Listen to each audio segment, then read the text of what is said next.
Welcome to this week's edition of Black Authors Matter TV, where we interview the latest movers and shakers in the African American literary community. You'll meet some old friends, discover new ones, and stay abreast of the latest book developments around the country and even the world. So sit back and relax for the next 2 hours with Black Authors Matter TV co-hosts Gwen Richardson and Dr. Rhonda Lawson.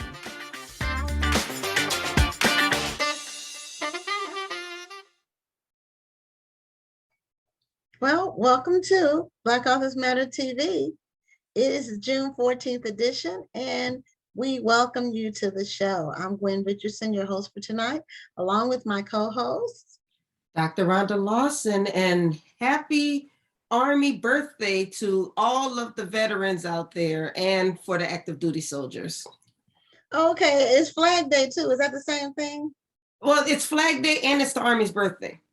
Oh, okay. I didn't know about Army birthday, but yeah, happy birthday for it all. So we have another amazing show for you tonight, and we have some comments at the top of the show, some announcements. So Rhonda, you said you had something you wanted to let people know about, and then we'll go into, I have a couple of announcements. We have 3 books to give away. Then we'll have our first guest. Okay, so for those of you who have been following me for a while, you know that I am a member of Zeta Phi Beta Sorority Incorporated, and we are a very active partner with the March of Dimes. So I have decided that I've set a fundraising goal because I want to raise $1,000 to donate to the March of Dimes for the fundraising season. And so instead of asking people to donate, I am asking you to purchase A New Renaissance, which is my latest anthology. And a piece of every purchase is going to go toward the $1,000 that I'm raising for the March of Dimes. So if you have already read the book, I thank you. I would ask you to just spread the word, and I'll put the link in the chat for anybody who's looking for it. And for those of you who haven't purchased the book, this is a great time to purchase it because you're purchasing directly from me. So it's a little bit cheaper than what you would get on Amazon. And like I said, you will be supporting the March of Dimes, March for Babies, helping us to find a cure for premature birth. So I thank you in advance for your support. Okay. And that's a good opportunity for me to get my copy because I hadn't got my own copy yet. So I'll do that. And so I can support the March of Dimes. So next, I have an announcement about the National Indie Excellence Awards. They recently, last week, announced the winners and the finalists simultaneously. And there were roughly 15 African-American authors out of dozens. There were dozens of finalists, and there were like 50 categories. And so 2 of them I knew. Judge Leona J. Lloyd, she was on the show in 2021, I believe. Irene Steele, she's a longtime client of Kush City, which is the overall parent company for everything that we do. And guess what? My book was a finalist in juvenile nonfiction. So I was excited about that. And they sent me an email, then they sent the link, and I went in there and saw it and posted. And for you all who congratulated me, thank you for doing that. So that was exciting because it was very competitive. So it's very good. So for those of you all on the West Coast, I received a notification today from Publishers Weekly. They had an article. SO1 Books is closing in December, and they're in Los Angeles. They've been around for 33 years. So we hate to see them close, but for those in the area, go by and support them and give your congratulations for 33 years of success to the owners of the store, because that's a long time to have the store open. They were really committed, because that means they went through all the ups and downs of several downturns in the economy and everything else. So now we have 3 books we're giving away today before we bring on our first guest. So for those of you all who normally like to win books, just be ready. This first book, it is called Kosher Soul by Michael W. Twitty. And the trivia question for this book What was the name of the author's first best-selling book? His name is Michael Twitty at the top. What was the name of his first best-selling book? His first book, which was also a bestseller. So, okay, the next book is called The Fame Game, an insider's playbook for earning your 15 minutes. This is from a longtime publicist. His name is Ramon Hervey II, or Hervé, it's probably Hervé. And the question for this book is, the author was married to what well-known singer and actress? So the author, Ramon Hervé, the name is at the bottom, was married to a well-known singer and actress. So if you answer that, you get that book. And the final one is a children's book. This comes out in October, but it's green. The cover is green, so it's not really showing up like it should. But it's called Going Places. It has a green background, so my green screen is making it look like a hologram. But it's called Going Places, Victor Hugo Green and His Glorious Book. And it's by Tanya Bolden. And the trivia question for this is, Victor Hugo Green created what historical travel guide? So after the first interview, we will find out who won the books, and then they'll get mailed to you. So our first guest for tonight is Dr. Velma Bagby. She's a Christian fiction author, and she has more than one book, but her first book, I believe, was called The Catch No One Wants. And you know how some people say somebody is a catch? So her book is about the catch no one wants. And then The Catch Homework Basket. It's her other book, which is more like a workbook, or that goes along as a complement to, I guess, when people are meeting and discussing this topic, they can use this homework basket as a workbook for discussion and notes. So, Dr. Bagby, welcome to Black Authors Matter TV. Thank you, ladies. It's a pleasure. I've been anxious and excited and could not wait to meet both of you. I've heard nothing but great things about you and saw some of your fabulous shows. So thank you for having me. Well, thank you for the kind words. We're excited to have you here. Yeah, Thank you. Yeah. So you're a Christian fiction author, and this book, The Catch No One Wants, is Christian contemporary fiction. And so tell us, is it about what we think it's about? Like the catch, like when you say someone, I don't even know if they say that now, but they used to say someone was a catch. It could be a male or female. Good catch. I don't know what they call them now. It's a good catch. Yeah. So, yeah. So what made you come up with that title and emphasis? And tell us about the storyline for the book. Sure. I'm married to a pastor. He and I have been married for 48 years now. And a year before I began writing the story, he was standing in the pulpit and he started talking to the single women. And he made this statement and he said, "Look, ladies, if the fish aren't biting, it's time to change the bait." I said, "Oh God, that's it. That's the next book." So I knew the book was going to be about fish. Okay. I thought that was going to be the title, but the subject matter was really what God wanted me to capture in that moment. And so as I began to write, I realized that this was the title that the book needed to have because of the story. And I'll tell you more about the story in just a moment. Well, I love that sermon, the premise of that sermon. If the fish aren't biting, it's time to change the bait. And I'd be interested in finding out, what did he give some examples of bait that you? Yeah, I was going to ask the same thing. I mean, they might change the bait and use the wrong bait. Well, okay, then I got to get into the book. Yeah, okay. Let me just say there's two main characters in this fictional story. And one is Veronica Dawson. She set a goal for herself to be married by 30. She achieved her goal of college, got her education. She's doing well in her job, so she's successful. So the third thing was to find a husband. So her father, who's a pastor, Pastor Grayson, he's watching her past the deadline. She's now 32, and she's rushing through men trying to find that husband to check that off her list as well. So he gets concerned because he's watching them mistreat her. So he's watching her apply principles that he didn't teach her. He taught her the principle of dating with intent to marry, because that changes the strategy of dating. When your whole intent is to meet someone who's to become your mate, then that changes the conversation, it changes the level of questions, it changes everything. And so when he saw this, he decided to pray about it and say, God, give me something. I need an intervention. And God says, why don't you use what you know? And he's an expert at fishing. So he invites her to this 2-day fishing trip. And that's the bulk of the book. And he created 5 metaphorical stories. 4 of those stories represents the type of guy she's dated.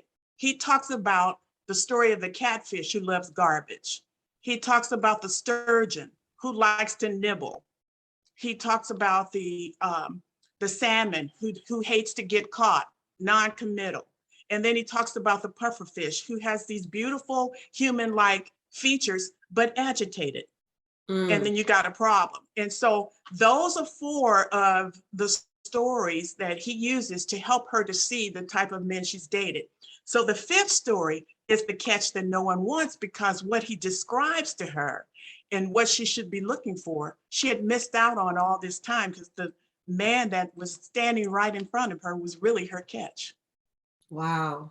So is this like, it almost sounds like an anthology within a story. It, in a way, because I like to call it the type of storytelling that Jesus told. Jesus always told stories that did not make people feel uncomfortable. He used things and items that were familiar to him, but underneath the story, underneath that common item that he would use was something a little more profound, was the message he wanted to give them. So he never really, even in the story, the father, he didn't put his daughter down. He didn't, yell and say, I'm sick and tired of what you're doing. No, he took a different approach. He took a loving approach, which is what Jesus does when he told the story. Even the woman at the well, he said, well, wait a minute. You had 5 husbands, and the one you're with is not your husband. So he was non-threatening. So in the catch, as the father told these stories, he tried to be non-threatening. And the hope was that the stories and the behaviors of these fish, and using the fish as an analogy for men and their behaviors, would be non-threatening, but that people would read it and then walk away with something more than what they expected. Right. I like the way the story is being told, because I think a lot of stories like this sometimes come across where the reader feels a bit judged, and they actually get repelled from the story. But this is told in such a non-judgmental way. Absolutely. And by using analogies, it makes it a little bit easier to read and to digest. Yes. And so going back to your initial question, I used my husband a lot. I had conversations with him in terms of how should this guy be? How should this father be? And this is your daughter, because we raised 2. And I got a lot of input from him in terms of building this character for her father, so that he came across as loving and not judgmental. He has three kids, 2 are married. It's this one child that he's watching struggle. And the other thing in the story is he teaches classes to his singles in his ministry. So she's gone through these classes. She understands his perspective. He believes and teaches on the premise of dating with the sole purpose of marriage, which means you date with intent. So there's no reason to waste your time on people who take 2 and 3 and 5 years to determine if you're really the one. It doesn't take that long. So he tries to give her those guidelines. And the reason I have the second book, because I'm also an ordained minister. And so we have this tendency, like you said, I didn't want to preach to anybody in the book. I wanted to tell the stories. So what you have in the second book is for those who want to go deeper. So it's nonfiction. So it actually goes back and it recaps all the stories, asks questions for people who want to have conversations around the stories. And then it goes into a little more deeper, because at the end of the trip, the last story he tells her is about the goldfish. And he tells her the story of how he and his wife met, but she never knows that until the end of the story, when he reveals that the story was about himself and her mother. She never knew how they met, and how the mother did not want him initially. It was her father that told him, you're dating the wrong guy. This is the guy you should be dating. And so in the book, Grayson uses all these tools. There's one thing that's called the wise counsel. You know, we're kind of tired of some of the tragedies we hear in dating in secret. And who came up with that process and that reasoning is crazy, because a wise counsel is your group, your tribe. It used to be grandma, it was auntie, nene. It was those senior people who didn't have a coaching degree, but they were your coaches, who would help you vet this person when the father is not present. Today, we have fathers not present, and some fathers are present but don't understand this role of vetting the guy. And so you surround yourself with people who are wise enough to tell you the truth upon meeting the person, so that you have a group that will help you to really determine if this is the person, because your heart is so close. You're not a good judge of that. Sometimes people around you can pick up things that you can't see. And so he teaches her all these things, provides her with a basket at the end of the trip of all these helpful tools he wants her to study, refresh to some of the things he taught her on. And so it's called the homework basket for that reason. For those who want to know what was included in her actual basket, it's in that book. 60 scriptures that talks about what a fool is. Why would God give us that? And there must have been a reason. Either you're not to be a fool, or maybe it's because you're not to date a fool or marry a fool. So those kind of tips are in there. I like that you use fish as a metaphor for different kinds of people. And in this context, it could be the man or the woman, I guess. Not, normally if it's, I think the main character is a woman who wanted a husband, but it could apply to anyone who's trying to assess a potential mate. And also, when people around you and your tribe, your family, your close friends point out something about the person, you have to be open and willing to listen, because love is blind. And sometimes people will be trying to tell you, this isn't the one for you, or, but they get defensive. Absolutely. And it's difficult to tell someone something about someone else that they may be in love with. Like if you saw that person out with someone else in a clearly intimate situation, that's hard to tell somebody. Well, the hope is that you'll have that conversation way before you get to that point, before your heart gets captured. That's kind of the initial steps that Grayson talks about in the book. And that wise counsel should be people that you select, that you trust, that you're comfortable with. Now, if you agree to this counsel, you're going to have to agree to the fact that these people are going to tell you the truth, the honest truth, and you have to receive that. Because I remember this was my second book on that topic. I wrote my first book based on what my daughters and I talked about concerning men. And they were the ones who encouraged me to write for the very first time. I mean, I came from corporate. I retired 38 years with state government. I was a deputy administrator. So I was writing all my life. But when I had these conversations with my adult daughters, and we just began to have some really deep conversations. My oldest daughter had a failed marriage, and she said, Mom, I just really need to take a different approach. And I said, yeah, that's important. And so me, given what I had to say to them both registered nurses, I couldn't just give them some scriptures they've heard all their lives. Right, I had to go back, and I had to go back and study and get a little deeper into it to understand it a little more so that I could offer them more. And so that was kind of what we talked about. And my oldest daughter, I remember when she started applying these principles, she came back, she said, Mom, thank you. She said, I'm not wasting any time. She said, this is really helping. This is really helping me, because who said you have to go out on all these dates? The Bible gives you 40 as the number of testing and trial. Why can't he make a decision within 40 days? And sometimes it's less than that.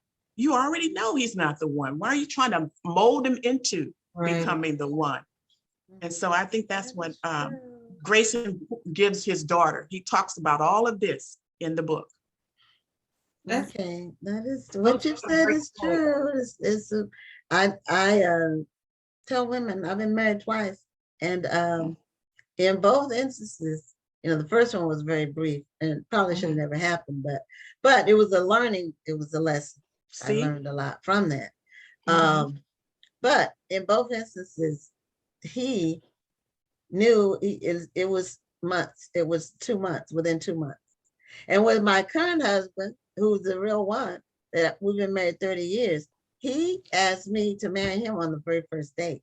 Now, we had been talking on the phone, and we had, we had met in different settings. So it was a few months before we actually went on a date. But on the first date, that's what he said. And I thought he was crazy. So, I told him. No, I asked my husband that very question. I said, is it true? He said, absolutely. They know the moment they meet you.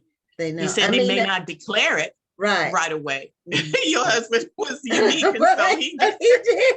I was like, oh my God, I'm out. He drove. He's my ride home. There wasn't any Uber, none of that. So I'm like, I'm out with a crazy person. What am I gonna do? But he stated his case, and he was always very, respectful and admired me from afar, because I was public, doing things in public, writing, speaking, and doing things in public. So they know. This is my experience. Now, I can't speak for everybody, but all the women I've talked to say the same thing. And the men I talked to say the same thing. The man same thing. I talked they to knew. say the same thing. And so, if a woman has been with a guy for 2-3 years and he had mentioned it, you might want to move on. I mean, if that's what you're waiting for. Now, some people say they don't want that. They just are, it's a companion, and they're just enjoying having a companion. That could very well be. I don't know. To me, once you get past a certain age, I don't know. It's just, I mean, you can kind of play around when you're in your 20s, when you're early 20s, but when you cross 30, especially for a woman, because you have a biological clock. If you want children, then you have to get a little more serious about it. Yeah, that's kind of what. What do you think, Rhonda? Well, no, I'm sorry, Rhonda. No, I was just going to say that you meant you're touching on your 40-day rule, and I like what you say. You ought to know within 40 days. I mean, I'm not married, but my boyfriend knew within 40 days that I'm the one. Of course, they know. But one thing I did want to ask you is, I'm looking at some of your chapters, and the weight. Assess yourself before you date. What is that's in the homework basket? Right. Or is that you're looking in the homework?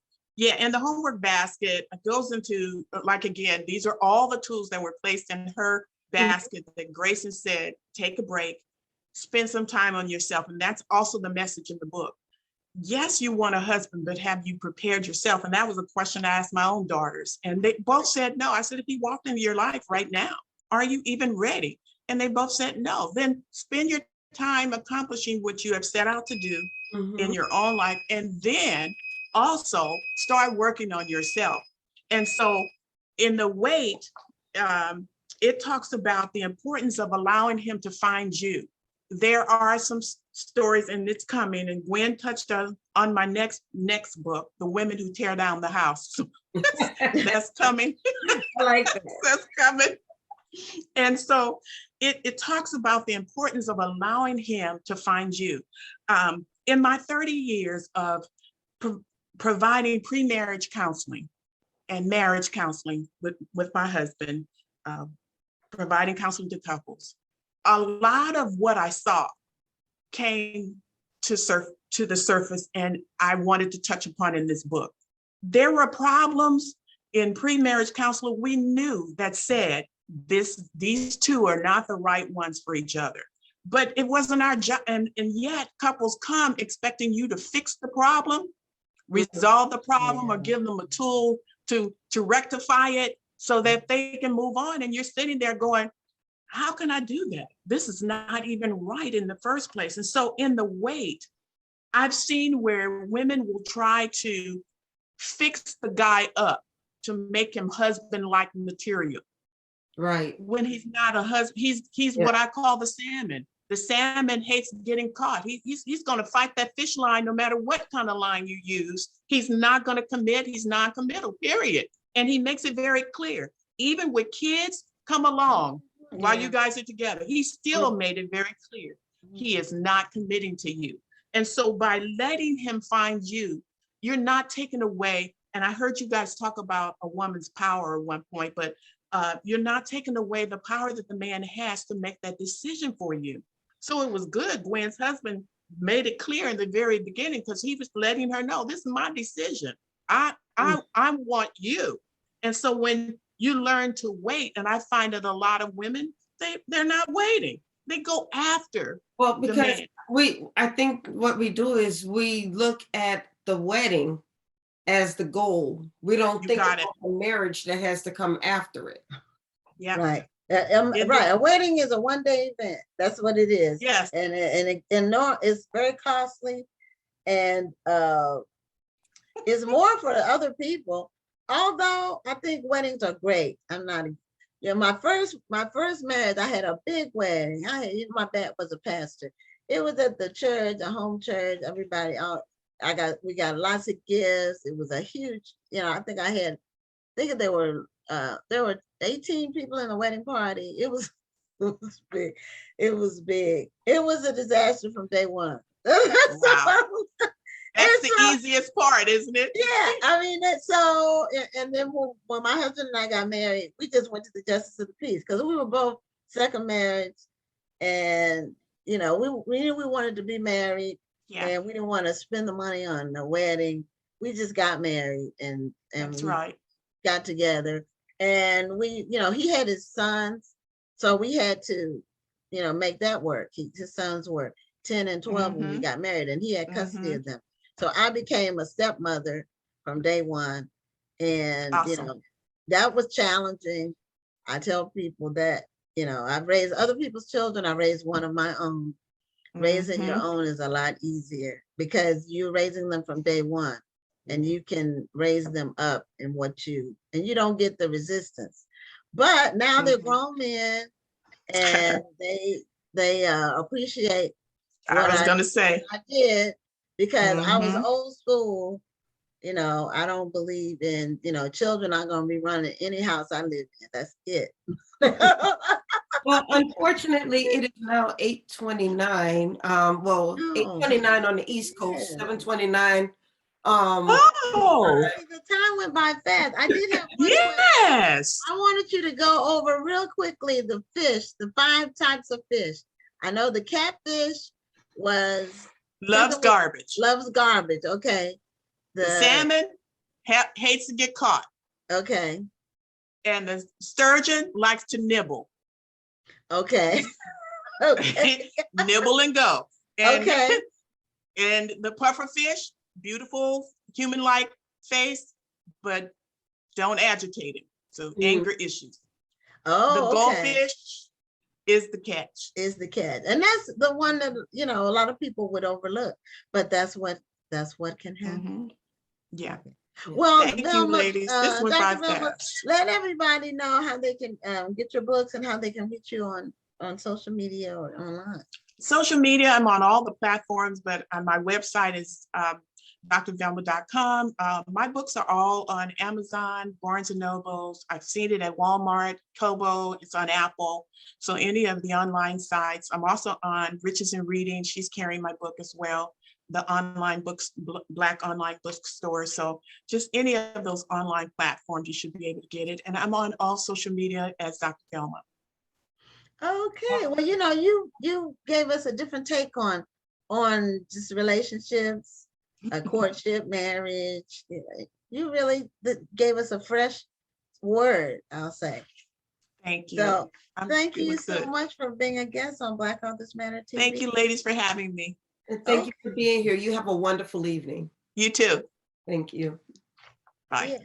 So that was interesting. So we have do we have winners for the 3 books yet? There's a Did bunch of anybody winners. I win? gotta see who answered first because they were all trying to fight for this. Okay, so who won this one? Mr. Twitty, Michael W. Twitty. Let me see. So Okay, I think it was Stephanie, the cooking gene. the cooking gene is the Yeah, answer. she came in 1 minute before Mary Evans. Sorry, Mary. Okay, Stephanie Burnham. All right, the next one, the Fame Game by Ramon Hervé. Oh goodness. Let me go back up. That one. It was he was married to what well-known singer and actress, the author. Okay, I think Kay got that answer, but I'm just trying to make sure. Okay. She said it was Vanessa Williams. Yes, that was the answer. Yes, that would be Kay. First one, Kay. All right. Kay, also a winner of many books and Going Places. This one was Victor Hugo Green created What Historical Travel Guide? Oh goodness. It looks like there's a tie between Queenie Clem and Mary Evans. They both said their answers 23 minutes apart. Or we know 23 minutes ago. Oh, okay. Well, I don't know how we solve that conundrum. I might have to flip a coin. So we'll see. In fact, let's bring on our next guest. And at the end of that interview, I'm gonna literally flip a coin and it'll be heads or tails. So, because it has to be a fair way to do it. It has to be random. Okay, so our next guest is Mr. Claude Johnson. And he is an author, and he's a sports historian. He has a new book that just came out a couple of weeks ago. And when I heard about this book, Mary said, give the book to Queen. Yeah. So we'll do that. That's so sweet of you, Mary. That is sweet, because Mary's won about 10 or 15 books. So I do want to say, welcome, Mr. Johnson. When I heard about your book and you being on the show, guess what? I got my own copy. Hey, let's go. Thank you so much. I appreciate that. So this book is called The Black Fives, the epic story of basketball's forgotten era. And I'm thinking this is kind of sort of similar to the Negro Leagues and baseball, although it looks like it was even earlier than that in terms of the time period. Well, you know what? It was definitely in parallel. There's some major differences, but what I first wanted to say was just thank you very much for having me on.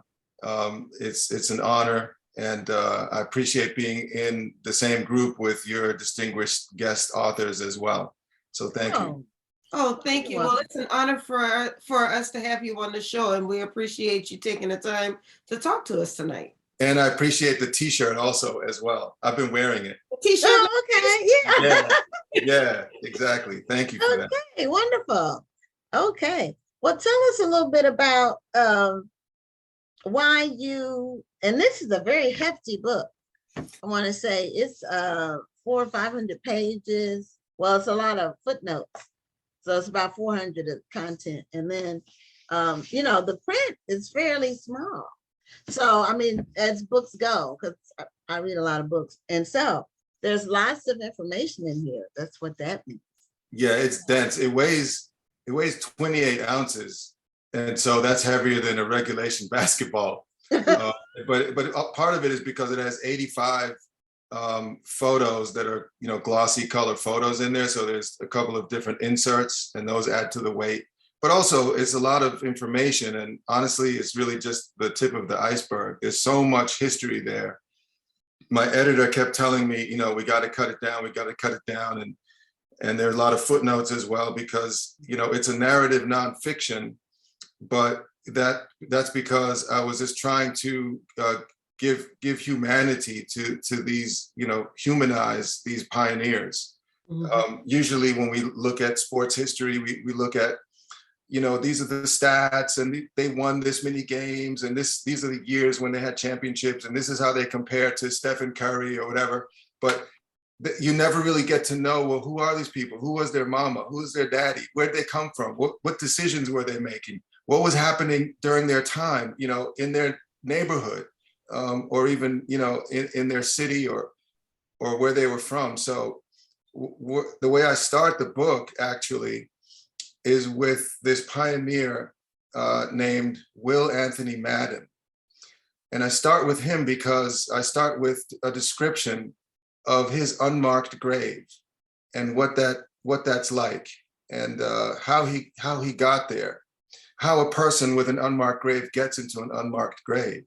And the reason I start there is because he was born in the 1880s, and he rose from poverty in the Little Africa section of Old Greenwich Village in Manhattan. That's where most Blacks in New York City used to live. And he rose from poverty to become the king of Black basketball. And then during the 1910s, and then he lost it all. And when he died in the 1970s, he had no next of kin and no heirs and nobody to claim his body. So he was buried in an unmarked grave. And so at the end, just before the end of the book, I go into the redemption of how he, it's like a redemption, like a vindication of him.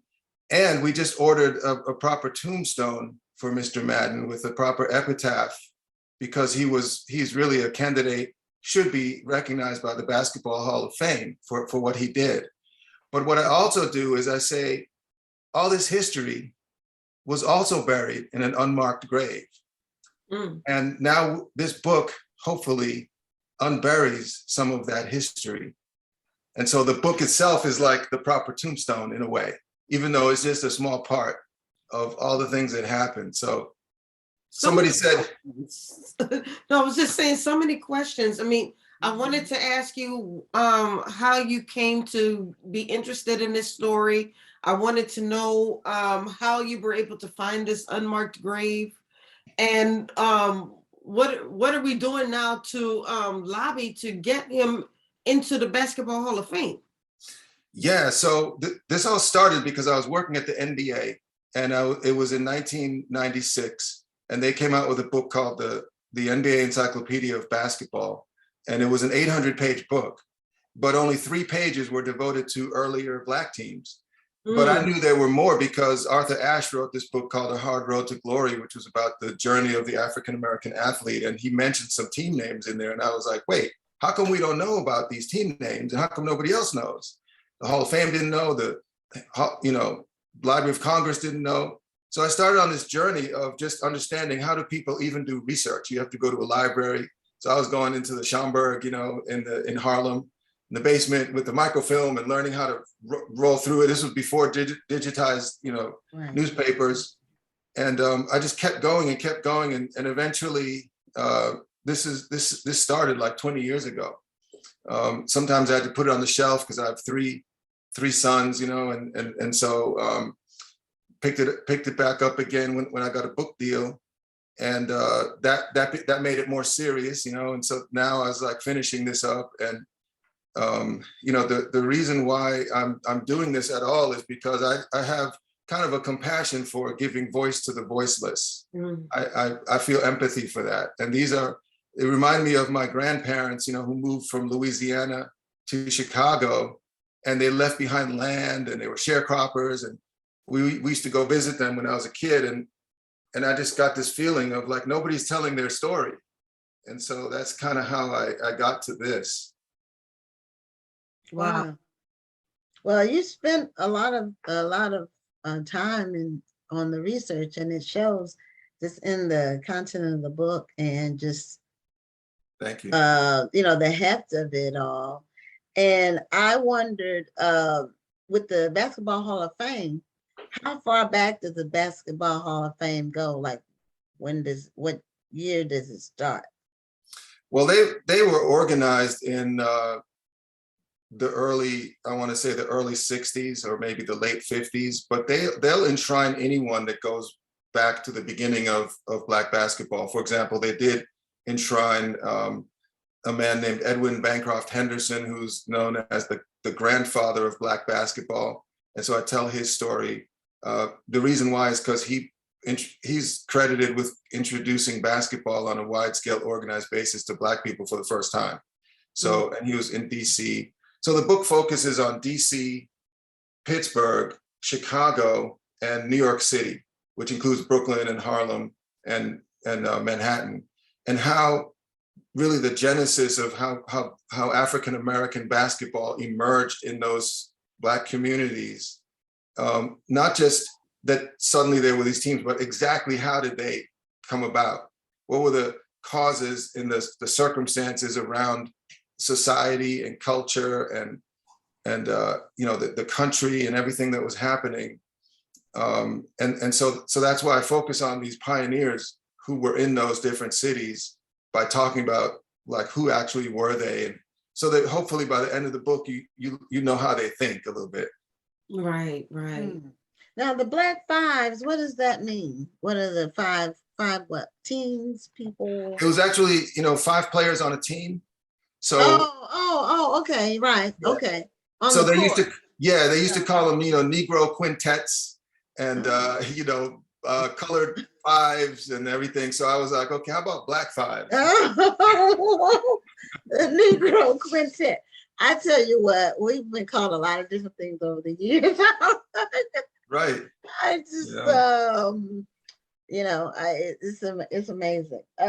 Now, was this in the South or just in those cities where you that you mentioned, or that's just where your research led you?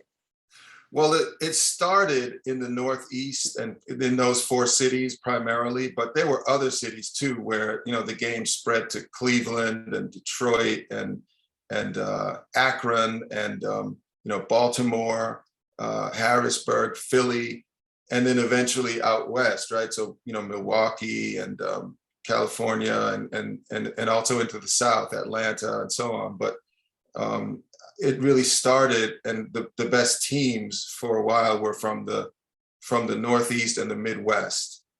And that's just because, there was a lot more freedom to travel around, even though there was still Jim Crow, you had more, these African-American team owners were able to go out and play against white teams in the Midwest and wherever while they were traveling. It was a lucrative business model, but you couldn't really do that so much in the South. In the South, they had to travel down there and play against HBCU teams or they literally brought their own white team, opponent sometimes in the fringe, the fringe states like Kentucky.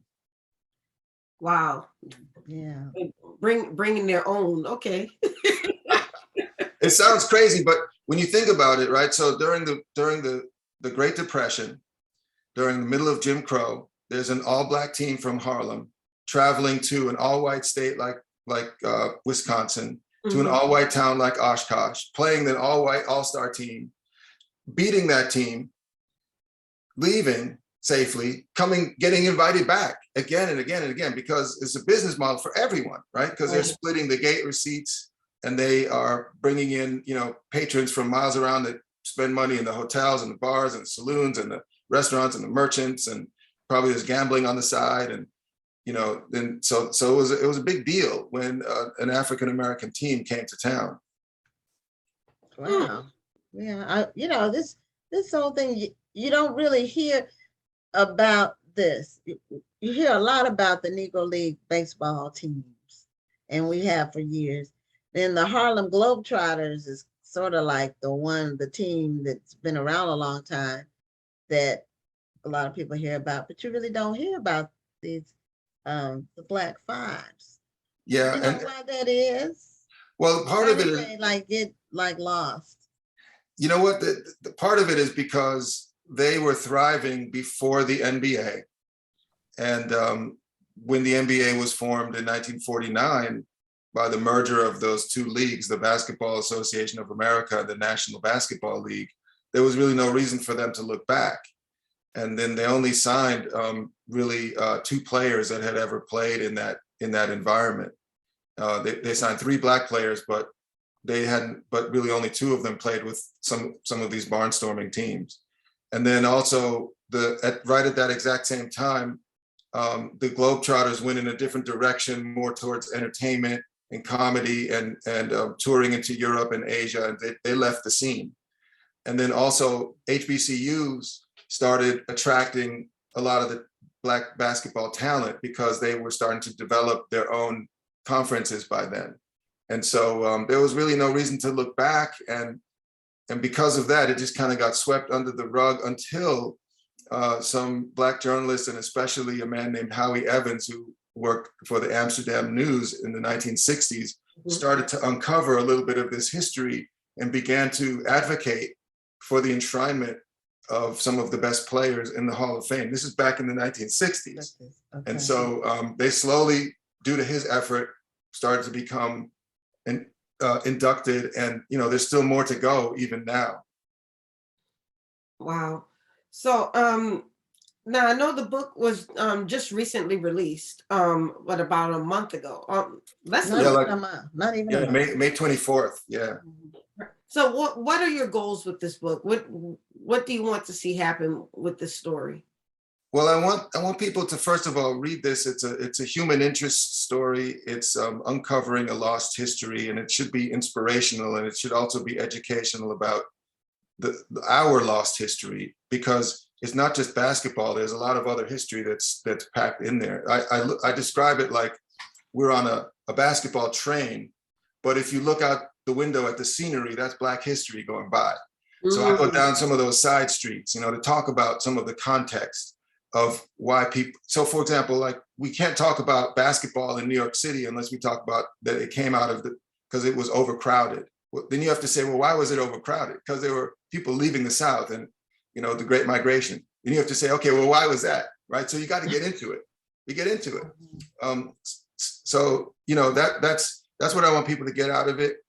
Get the feeling that we were part of this game from the very beginning. And we didn't just somehow get inserted, in 1950 when the NBA signed Black players. Right.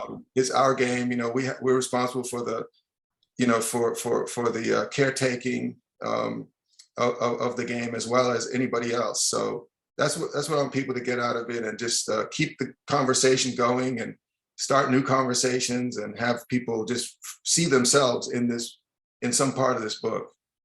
Right. I mean, when you tell this story, I just picture what happened with the Negro League, and how these players wanted to go play in the White League because they thought that this is where they were going to become stars and they would be able to play with the big leagues. And the Negro League just started to kind of fade away. And I'm that's what I'm kind of picturing when you tell this story of what happened with basically the Negro NBA. Well, yeah, I mean, it was these pioneers paved the way for the NBA. They were making the game popular in places like Montana and Wisconsin and way out, outside of the cities, so that by the time you have the Milwaukee Bucks or whoever it is showing up, that like the fact that it was even popular at all is attributed to these the large part to these African-American pioneers. And yes, it faded away after the racial integration of the NBA because there was no more reason to have these teams come out, because now you already had, just as I said, more of a emergence of HBCUs and where talent could go. But again, it's just partly because the history just didn't want to tell that story. It was no reason to tell the story. And the business model was no longer compelling at that point. So I it's an interesting history. It's lost, but now it's found again. Amen. I love it. Well, it looks like a lot of people are interested in reading this story, just hearing what you had to say. Oh, that's really beautiful. I mean, so I can tell you a couple of things. Like, there's so many little what do you call them, Easter eggs, and like things in the book that you're going to be like, whoa, wait, what? Like right on the cover, the youngster holding that basketball on the cover is as a kid, he was the mascot, but his name was Ralph Cooper. Ralph Cooper ended up growing up to become the originator of Amateur Night at the Apollo in Harlem. And he was the okay, MC, and wow. he introduced like all these major acts as amateurs, including Billie Holiday and Sarah Vaughan, and even like little 9-year-old Michael Jackson. So he learned some of that showbiz from the man who is in the collar on that same image, same cover image, collar with the carnation. That's Will Anthony Madden, who I mentioned at the beginning. Okay. See, I just happened to have the book. That's right. And he was a showman. He was like a showman's showman. He was like, the show must go on. And so there are these factoids in there, like the marriage of music and basketball was an African-American innovation that took place, in the 1910s. So all these early ads in newspapers for basketball games, black basketball games, it always said basketball and dance, because you had an orchestra that would play before the game, during halftime, and after the game, like a real orchestra, not just like a school marching band like you see at a college, but or like a Duke Ellington type. Yeah, like Fletcher Henderson. That's nice. I would love to see that. Right? Like you would actually get dressed up in your best Sunday attire to go to a basketball game. And because you knew that afterwards it was a social event, and somebody that was from North Carolina could meet somebody else from North Carolina. You didn't have social networking or even telephones back then. Right. So here's some. I'm just opening the book on the inside. Some of the photographs that are in the book that are historic and youth with the basketball circa 1908. So this is over 100 years ago. Now it's pictures in here of some ladies. So are they basketball players as well? Of course, yeah. So I do go into quite a bit about early African-American women's teams and how they evolved. Some of the earliest ones were, they just had simple names like the New York Girls and the New Jersey Girls. But later they started getting sponsorships, like the Philadelphia Tribune is one of the oldest African-American papers in the country. And they sponsored a team and they were called the Tribune Girls, or the Philadelphia Tribunes. And they won 11 straight Black national championships in 1930 into the 1940s. And so one of their star players, Ora Washington, is enshrined in the Basketball Hall of Fame. And part of that is because, I run this nonprofit called the Black Fives Foundation. And our mission is to research, preserve, showcase, teach, and honor this history. And one of the things we do is advocate for the proper recognition of these pioneers, including the women. And so I'm really proud that we've been able to be successful with our advocacy. We're not, not in our control, but we definitely push and try to make sure people know, and that the Hall of Fame knows about these individuals. Now here's the information on your I'm sorry, but how do you find information on your foundation? Because I'm sure that there are going to be a lot of people who want to connect with you. Oh, you could just go to blackfives.org, just BLACKFIVES. Thank you for asking. And we're on social that way too, on Instagram, it's just Black Fives. Twitter, it's Black Fives. Okay. And and so thank you. I mean, we're trying to do some things. We have a lot of initiatives. We have an online museum because we've been collecting artifacts from this period. We think we have the largest collection in the world of artifacts from early African-American basketballs. We have an online museum that's sponsored by Puma, and we have a partnership with Puma. So if you go to that website, you probably see some gear, some gear that's educational because it's footwear and it's other things, and it's got information on it, and it's exciting, and we're proud of that, but also it's helping us to fulfill our mission as well. Now here's an example of, and I don't know if people will be able to see it, but it says Pittsburgh versus New York. It's a Christmas game, Christmas night, December 25th, 1912, and it says basketball games and dance. Exactly. So this is like an ad that, let me see. I don't know if people can see it right there. Yes. and for basketball games and a dance. Yeah. But that's a good idea. The Alpha, it was at the Alpha Physical Culture Club. Yes. Yeah, that was the first African American Yeah. athletic club in the country. It was December 25th, 1912, and admission was 50 cents. Right. And a box, you could get a box like with, I guess, multiple people for $3. Yes. Yeah. How did it take you to put all of this together? Because I'm seeing your Look at historic that. photos. I know, and it's a huge book. It is. And it's not just written as a research paper, so to speak. It's written as narrative fiction, or excuse me, narrative nonfiction. So you actually took the time to tell this in a story form. So I'm sure that this had to take a while to put all of this together.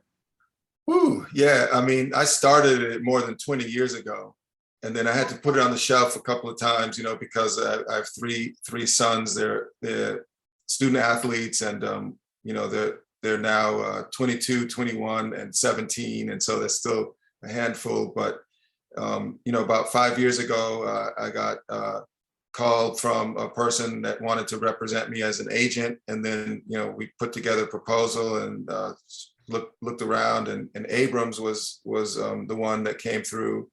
They actually outbid HarperCollins, and which was like, okay, that's really cool. I was like, all right, that's awesome. Abrams is a great publisher, and they have great expertise and reach, and so nobody's perfect, right? No author or agent or publisher is perfect, but it did take a long time. But I just decided that I wanted to tell the full story. Somebody told me, I sent this book to a friend of mine at Morehouse, who's a professor there, and he said, when I got this book, I thought I was getting a Bible. And in a way, like somebody else said, it's like the book of Genesis for Black basketball, because I really just go to the roots of it. I try to go to, like, not just the superficial, but the people, and including the flaws of some of those individuals, because we can learn from that, and that's why at the end, it's really a story of redemption of this individual. And I hope people, can cheer for him. I won't give away the ending. There's actually an ending. Oh, okay. So it's, you got to keep at it if you start to read it. It's also in audio form on Audible, narrated by the author, yours truly. So Okay. I hope the narrator knows what he's talking about. Well, one thing is for sure, this is information that is not available in one place anywhere else. One, because you took 20 years writing it, and most people wouldn't give something 20 years unless they really, really were committed to it. They really believed in what they were doing. So we applaud you for doing this. And I have one final question, because we're 1 minute left. I like the cover and the fact that you have that pop of color right here with the basketball. It's black and white, and then you decided to do the basketball. Whoever did the cover decided to do the basketball in the traditional basketball color. Well, Abrams is an award-winning, they have award-winning designers and award-winning covers, actually, and all of their covers just stand out, and they're really remarkable. And so I'm really pleased with that design as well. And I just want to say, sometimes it takes 20 years to find your own voice, right? Including just with the writing aspect of it. And sometimes, people are blessed with that right away, but for me, it's taken a while. And so I'm glad, we're here. And I appreciate being on your show, on your program. Well, you're welcome. And people who watch the show know I love history. So when there's a history related book or guest, normally I get the book either before or shortly thereafter, because I just love history. So, and then I end up giving it to other people that I know as gifts. So thank you so much for being a guest, and thank you for all the research you did and the hard work, and for preserving this wonderful knowledge for the future, for people now and in the future. You're welcome. And if anybody wants to get info on the book, just go to thatnewbook.com. Literally, thatnewbook.com. Thatnewbook.com. We put that in the chat. Yeah. All right. Well, thank you so much for being a guest, and continued success with the book and your work. Thank you, and same to you. Thank you so much. I appreciate it. Okay, you're welcome. Thank you. Bye-bye Have a now. great night. Thank you, you too. Bye-bye. So you know, we have some great guests on the show. We just have all the people who are really doing great things and new and innovative things. It's just wonderful. So our next guest is joining us from Canada, and he has a book, a new graphic novel. I believe that's the category is under. And his name is Johnnie Christmas. And I forgot where he is in Canada, but he can let us know that. And welcome to Black Authors Matter TV. Uh-oh, Oh, you're muted. unmute. Thanks for having me. I appreciate it. Thank you for being a guest on the show. Now, your new book, Swim Team, is, I believe, is what's called a graphic novel. Is that correct? That's Okay. correct. So, and from your bio, it looks like this isn't the first for you in terms of graphic novels. You have many of them, but is Swim Team based on a person, a situation, or is it just a story about a swim team, about some characters on a swim team that you wanted to create? Mm-hmm. It's based on a situation. It's the first one of my graphic novels that are based on a situation. When I was a kid, around 5, I fell into a swimming pool and almost drowned. And that situation had always kind of stayed with me, and I hadn't quite processed it. So when I went on to a career doing graphic novels, I know I always wanted to do a story around a kid falling into a pool and a Black kid falling into a pool and the situations that would lead Black children there and a way out. So that's what led me to Swim Team, and it's as close as I got to anything that was based on a real life event for me, because I'm much more comfortable with like fiction and like putting things within a fictional context. But this one I thought was very important and very close to my heart. So yeah. Well, it's swimming is, I can't swim, so I never, you know, my parent at the time that I was growing up, it wasn't any really where for us to swim, although the people across the street had a pool, but it was a white family that lived across the street, and they, you know, they wouldn't let us swim in their pool. And then the public pool that was kind of near me had a reputation for, let me say unsafe behavior in terms of some girls wouldn't come, you know, they couldn't swim there without getting their tops removed underwater. So my brothers who were younger took swimming at the Y, but my sister, who's older than me, and the two of us never learned to swim. Now I made sure my daughter knew how to swim. She took lessons when she was 4 or 5.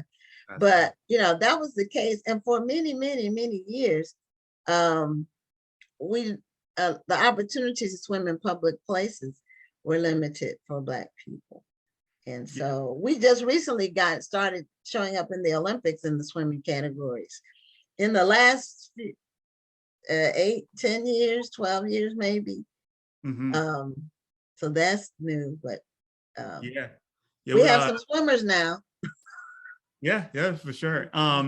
Actually, one of the there was a Black swimmer who swam for the Netherlands in the 1980s, and she's a character that I named the school that the girls go to, Edith Brigitte.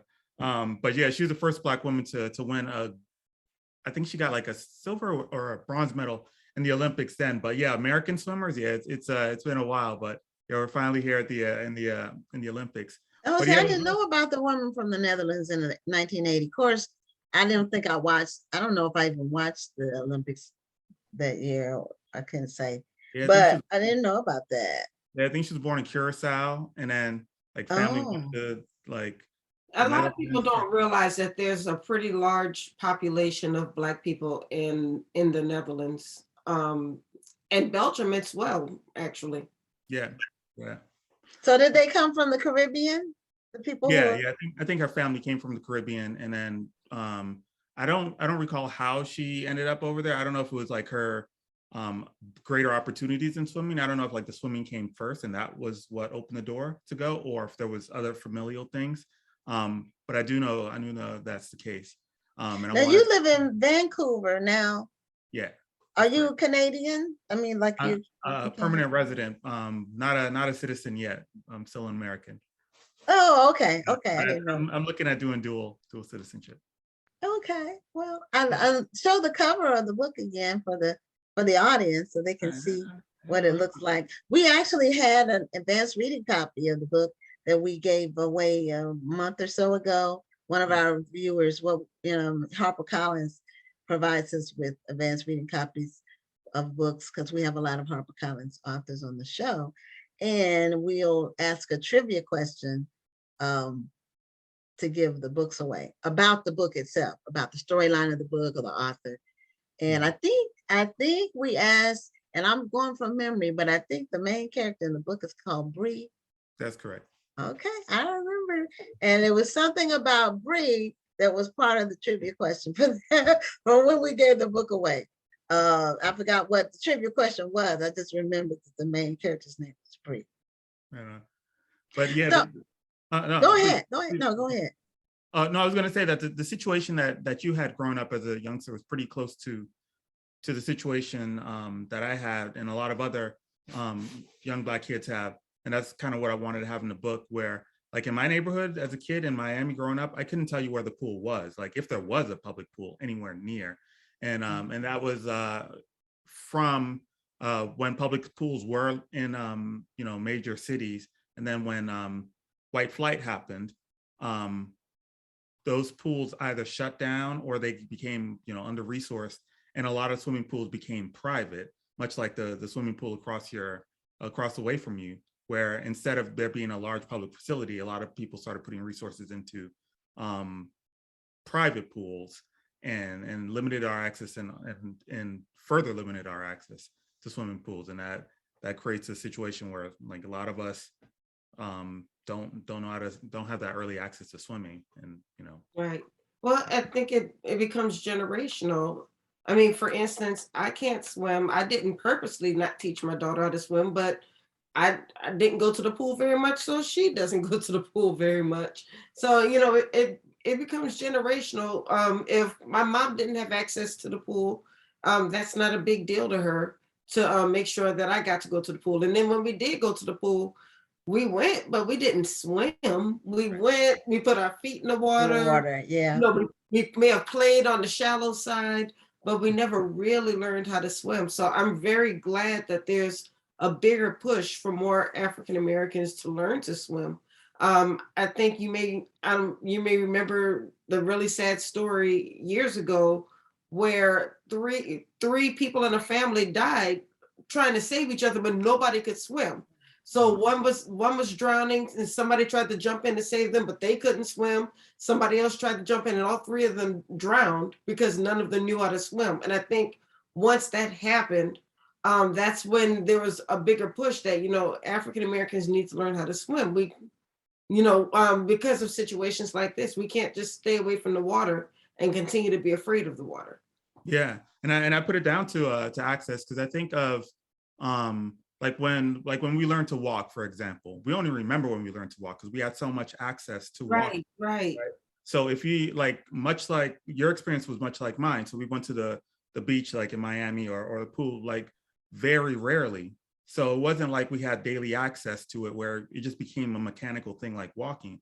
It was a specialty thing. So we went and we played around, but we didn't have that day in and day out, week in, week out, year after year, month after month access to it with lessons, so that it just becomes a thing that I know a lot of my friends who learned to swim as kids, just like how it is with us who walking, they don't even really kind of remember. They hazily remember maybe swimming lessons, but not even really, because it started so young. So young. Right.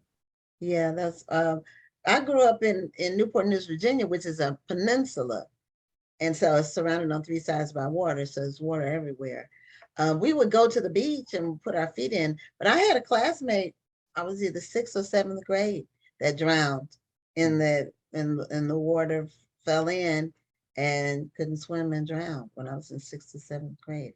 I remember that. But we would be, we were surrounded by water. We would go to the beach and put our feet in. We might go up to our knees and, but not swim in there. And I don't know how safe it was anyway in terms of, well, one, I don't know how clean the water was. And two, the James River was the body of water that was surrounded, which is a very large body of water. But also the, current, you could get swept away by the current, but we would go out, we would do that. But I just thought your imagery for your book was very captivating. And I like the way that it looked. You made your main character a girl. And what led you to that decision? Well, when I first started writing, like the first kind of incarnation of this story, it was me.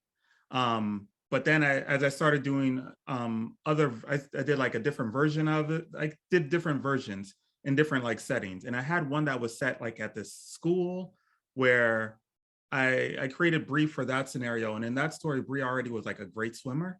But then when I started getting closer to, I didn't want the story to be so fantastical. I wanted to get it kind of close back to my own experience. Because I thought actually that's kind of where it's at instead of, going too far afield.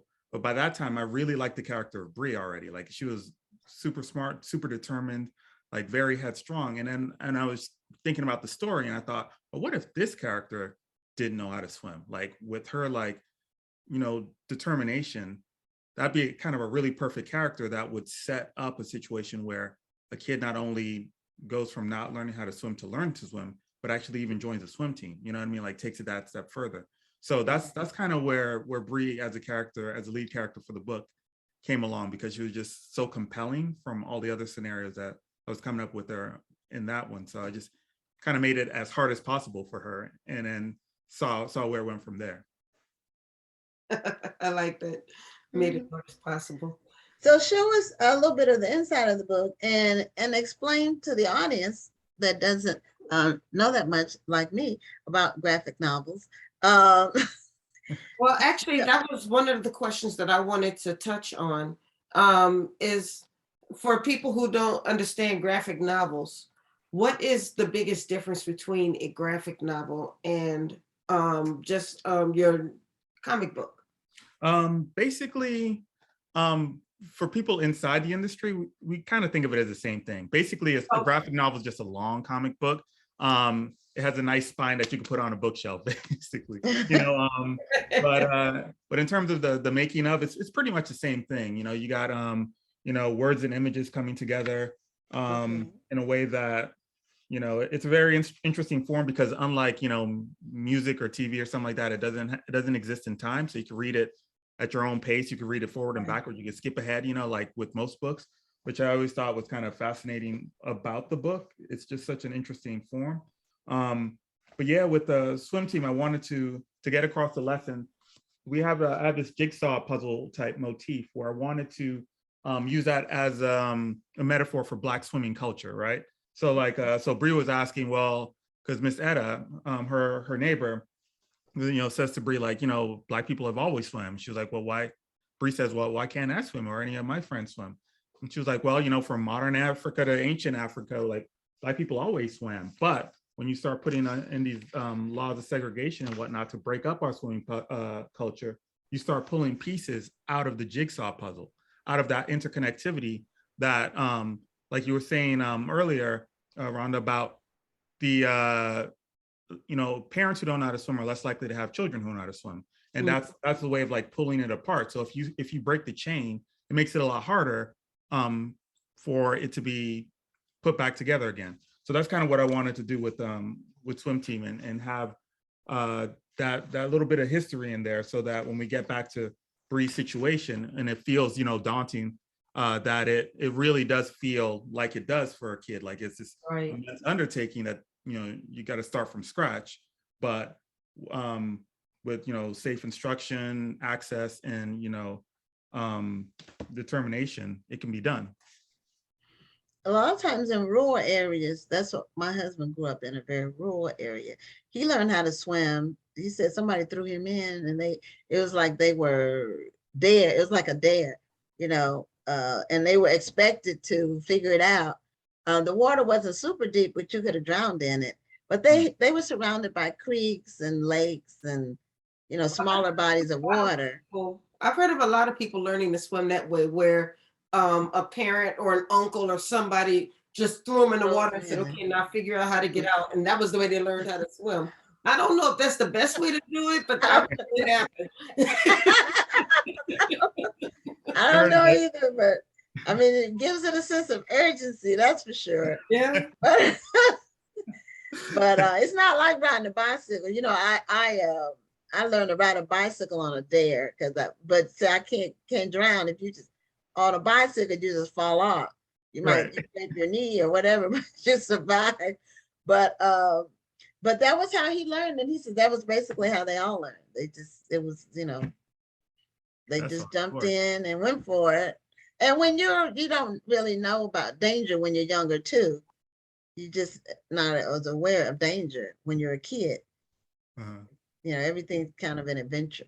Did he know they were going to throw him in, or was he just kind of walking along and someone No, they were all playing, near the water. And then somebody just pushed him in and, to see if he could swim. And he said he just kept grabbing water until he got to the shore. That was how he could grabbing water with his hands. That's what he was trying to tell me. My husband said, I can teach you how to swim. I said, no, it's too late for me. I tried in college. I tried to take it when I went to Georgetown. They had a swimming course. And I said, well, maybe I can try. But then I was doing, it was my senior year. I was doing interviews. I didn't know what to do with my hair. And I was just scared of the water. I couldn't get past, I couldn't float. I can't float right now. I believe you could do it, but don't do it the way your husband learned. No, some things it's not on my bucket list. Let me say that. It's just one of those things I just won't end up doing. But I wanted to make sure my daughter could swim. So she took lessons at the 4 or 5 years old. So she swims and she likes to go to the beach and she likes to go to pools and things. So I don't even do that because it's too hot here. I don't like to be in the heat and it's Miami's hot too. Oh yeah. So yeah, Houston's hot, right? We've had 100-degree days for the past week and no rain. It's been horrible. It's been horrible. And it's just now June. Normally if we get 100-degree day, it's like August, and no rain in the forecast for at least another 5 days.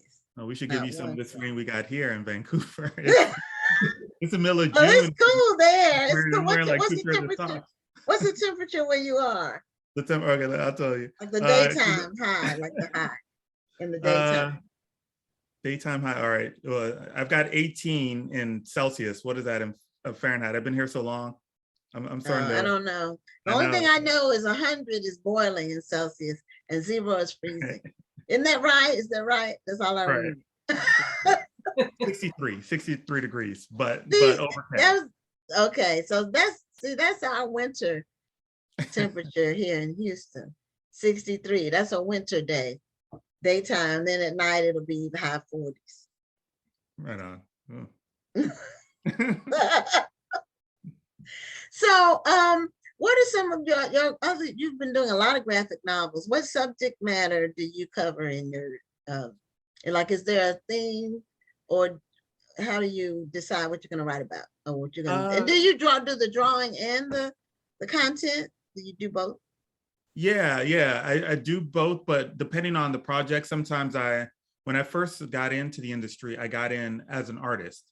So I was just drawing, and I was working with the writer, and then that went on for a couple of projects until then I wrote and drew my first one, and then I started writing for others to draw, and now so finally Swim Team is the first time I've been able to come back to myself and actually because the whole thing, I kept it was almost like trying to schedule yourself, you know, schedule the artist and the writer to be in the same place at the same time. But I was always, you know, I was writing like, you know, 2 books over here for 2 other people, or, you know, I get a drawing assignment over here. But yeah, so, but in that way, in terms of my subject matter was kind of all over the place in terms of I just kind of follow my curiosity. So a lot of times in my writing process, I don't stick to just like a genre, like going, okay, I'm going to do another detective book, and or it's going to be a detective book. It's just kind of like just wandering through life and living life, and then these basically these questions kind of appear in terms of like, and these questions basically just become the premise of a story, you know, and if the question is intriguing enough, it just kind of stretches and stretches until you have a full-on story. Because if you solve the answer to the question really quick, then that's just a joke over dinner, right? Or that's like a quippy little comment, right? But if the question leads to more questions before you get to an answer, pretty soon you got 250 pages of trying to get to a resolution, right? So in that way, I've done graphic novels in science fiction. I've done graphic novels in fantasy. I've done them in even crime and horror and romance. Yeah, so I've done graphic novels, you know, kind of across the spectrum. Have you found that this has given you a lot of new readers, or do your readers pretty much stay dedicated and say, you know, we just never know what we're going to get from him. We're going to be surprised with the next one. Have you seen your audience change? I think that's kind of what's happening. I think at first, when you don't stick to a genre, they just get confused at first because they're like, is he doing a different direction? And then when they start realizing that it's always a new direction, then I think they're like, oh, okay, cool. Like he does what he does, and almost like a Spike Lee movie, right? Like he doesn't stick to a theme. It's just, oh, it's a Spike Lee movie, right? Like he's gonna follow whatever he's curious about for this 5-year period or 1-year period or whatever, however long it took him to make the movie. So I think that's kind of what's starting to bloom with my audience, and it's totally unintentional on my part. Like I wasn't like, oh, I'm gonna totally wow them with something different each time. And also a lot of that just comes down to the nature of when projects get greenlit, and when, like, so a lot of times you'll have things like line up in strange ways that aren't expected, but it's all kind of added up to a very interesting body of work.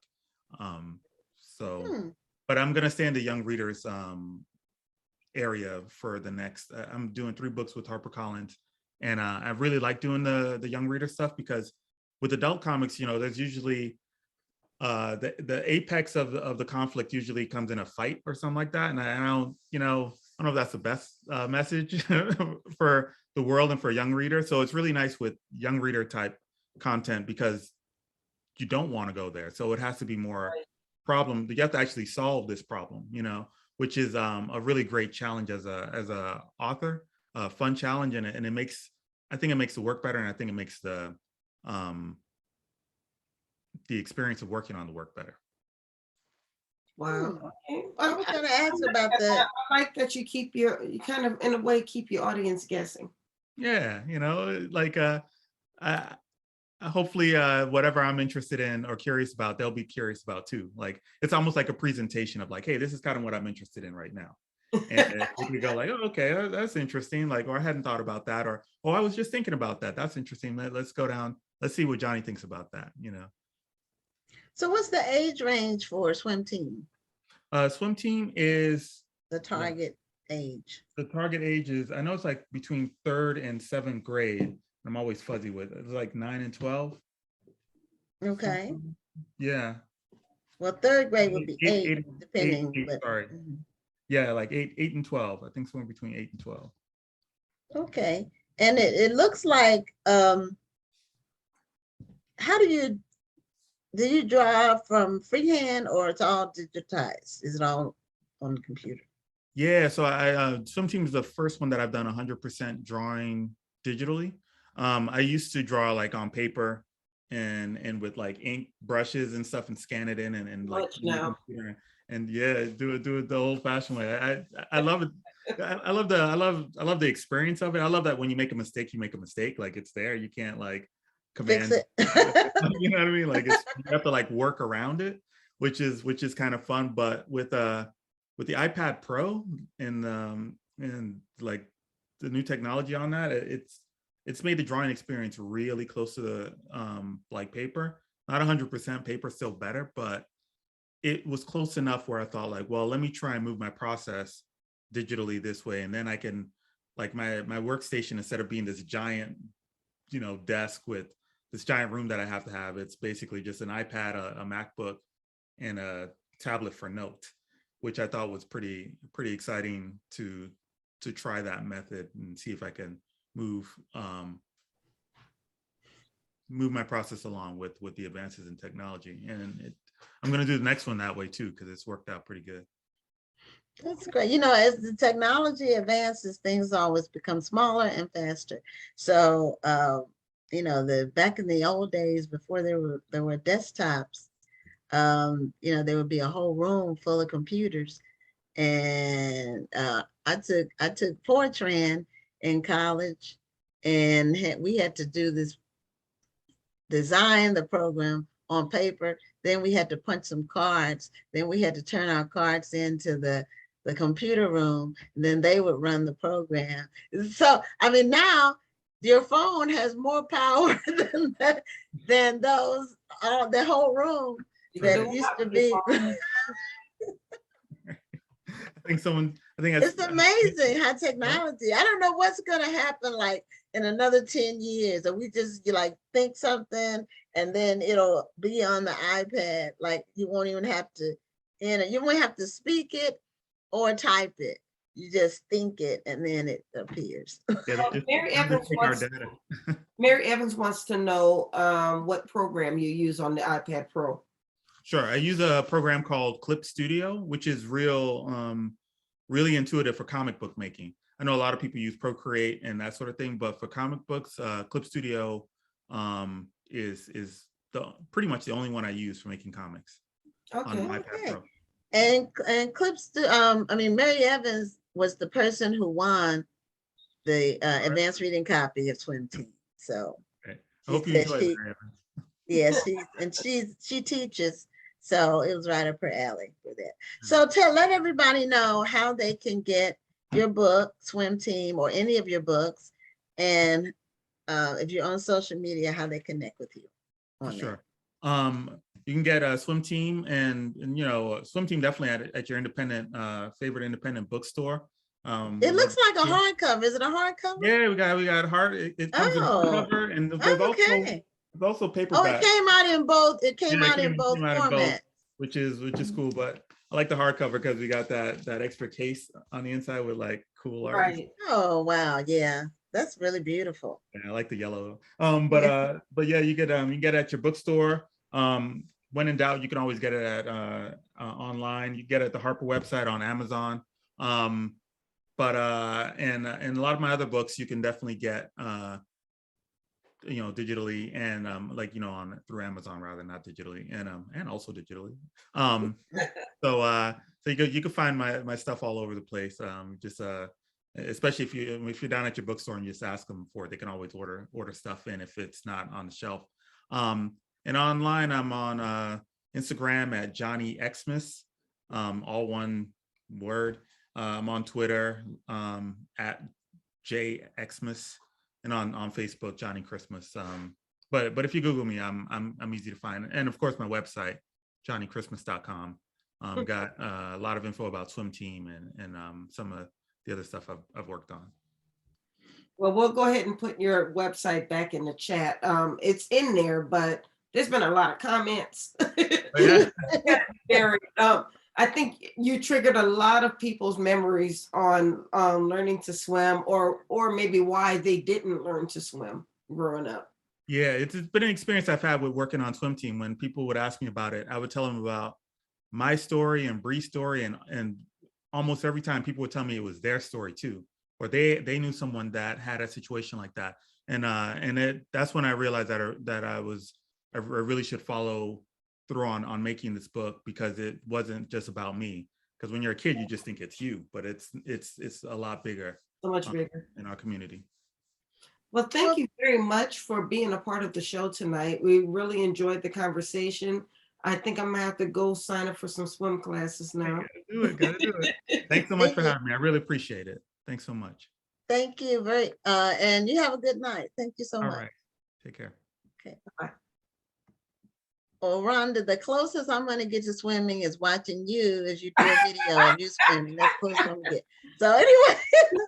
Well, I mean, swimming is such good exercise. It's a full body workout. It is, but I just have to do something else, riding my bike. I walk, so I'm getting my exercise. So anyway, Also, while we're about to bring on the last guest, we had one little glitch. Actually, Gwendolyn Hayes won the last book. She came in a minute before Queenie and Mary did. Okay, well, Gwendolyn Hayes, because I didn't write down the name. So I guess that was, because I was going to flip a coin, then Mary said, but okay. And we have your address, Gwendolyn. So all the books will be sent out either tomorrow or the next day. Okay. So thank you all for participating in the trivia again to win the books. And we have our final guest tonight. She is Raven White, and she is the proprietor of a new bookstore in the Houston area. It's in Katy, which is west of Houston, and it's called Brown Sugar Cafe and Books. And she's joining us from, I don't know if you're at the store or at home, but we are happy to have you on Black Authors Matter TV. I'm happy to be here, guys. I am home today. The store is closed, so I'm at my home. Okay, you get to relax a little bit. Yes, just a little bit. Yeah. Yeah. Do we ever really truly relax? I am interested in just how you got started and what made you launch the store, because we had my husband and I had a brick and mortar store for 10 years in Houston, from 2000 to 2010, called cushcity.com. And our online is still cushcity.com, but we're not in the retail business anymore, retailing books. We do more marketing, and this is part of what our company does. But I understand the process of starting a store and running a store, but you've taken it to another level. Just all of the things you have in your store. I've seen the videos of your store, and it's very, very inviting, very nice. Just tell us about what your store offers, first of all, and or maybe second, tell us what your store offers. But first, why did you open your store? What made you do Brown Sugar Cafe and Books? It was just one of those things that it was time to birth. I had been carrying this dream with me for an extremely long time. I always knew I would do something with journalism as a child. I've always were writing stories. I was always the editor of a newspaper, school newspaper. In fact, I have a degree in journalism, but none of that is the reason why I opened the bookstore. I opened the bookstores because I believe that reading and community changed the trajectory of what my childhood could have been like. So from there, I just grew a love for literacy and community. I am from Chicago, Illinois. I moved from Chicago to Houston, Texas, well, to Katy, Texas, which is a suburb right outside of Houston. And to be very, transparent, I was having a hard time kind of finding my way here. Houston is a pretty big place. And I believe because I live in the suburbs, I wasn't finding the culture that I was used to in Chicago. I live in a community called Hyde Park in Chicago, and I could walk out the door and walk 3 blocks over to an African-American museum. I can walk to the coffee shop owned by, a Black man and see culture. I can walk to my friend's clothing store, and we're talking about in middle-class areas. I was able to always just feel like I belonged in that space, and I struggled with that here in the Houston area. And when we had that winter storm, I don't know, it was terrible. It was terrible. But you should be used to that from Chicago. No, but you would think so. But when you struggle with things like imposter syndrome, when you struggle with things like winter depression, although it's going to be cold or whatever for a few days, my mind tells me it's always going to be like that. So it was a struggle for me, right? And I didn't feel like I had any community to go to. No one checked on me. I didn't have a place where I can go and get warm and get blankets. I didn't have a place where I could just feel like the community was like, okay, come here for a few hours, get warmer, come here for a few hours and get food. Whereas if I was back home, that's naturally what I had. So I was like, where is the community here? Like, I couldn't connect, right? So I didn't want to be a person that's always complaining about something. I just believe in solution-based things. And so I said, you know what? I've had this conversation with a lot of different people in the community that I live in. You know what? This may be the space that God wants me to open this bookstore because it's needed more here than it is in Chicago. Because Chicago have tons of things like that. And don't get me wrong, I'm sure Houston, Texas probably does too. I just didn't know where they were. I just didn't get a chance to be a part of it. So I decided that right then and there that I would work towards making Brown Sugar Cafe and Books a real thing. Well, how did you get past that initial fear of, is this going to work? Because with so many independent bookstores and a lot of African-American bookstores closing, you decided to open a store, and it's the only African-American owned bookstore, the whole Houston area, including Katie. So what made you get past that and say, oh man, I didn't have it. I'm still there. No, I'm prayers and a plan and faith and just listening to the community, because if I'm hearing my community right, they want this, they're asking for this. So where there's a need, I try and fill that void. So no, I'm not.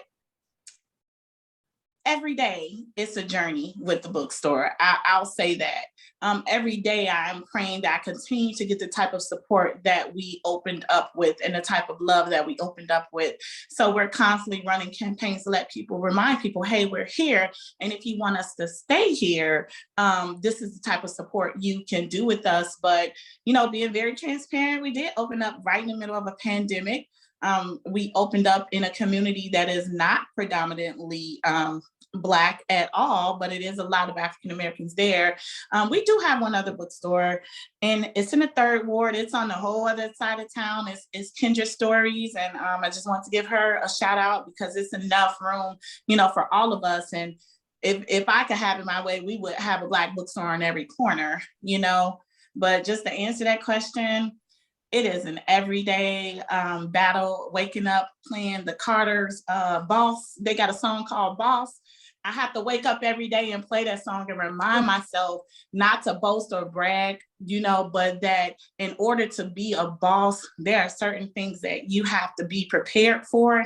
And there are certain things that are going to come against you, but you got to boss up and, be able to take it to the next level. Because I have a big vision for Brown Sugar Cafe and Books. And this is just the beginning. This is my baby. It's the first one.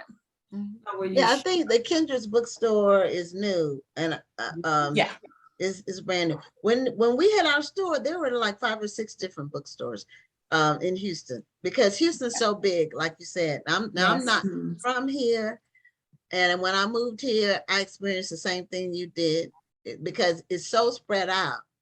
You have to plug in, but you don't know who to plug in to or where to plug in.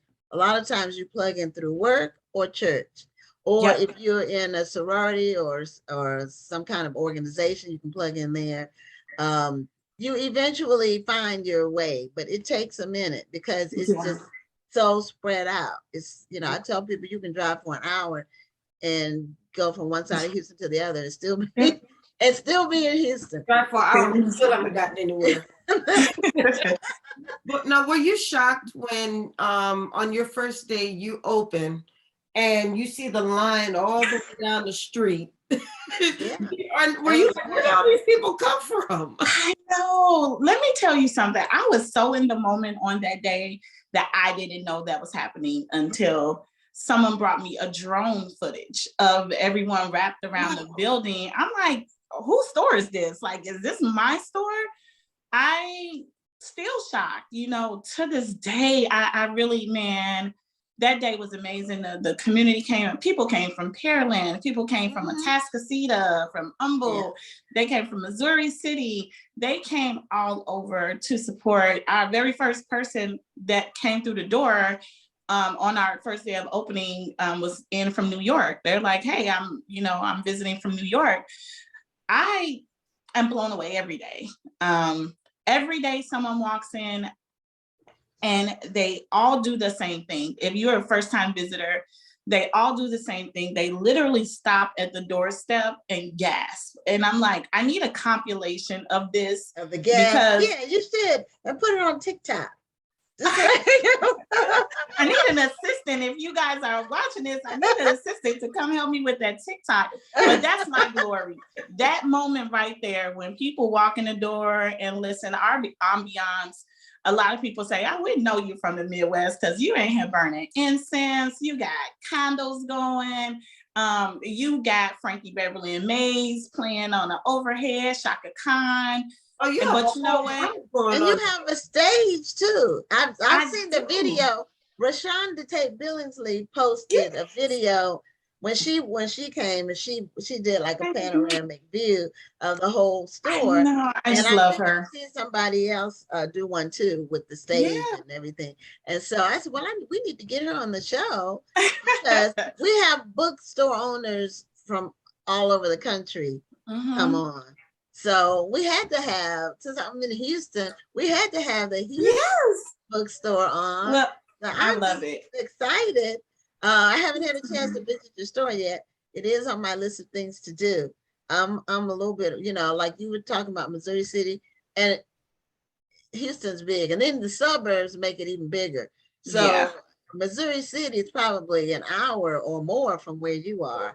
It's in the south part of Houston, southern part.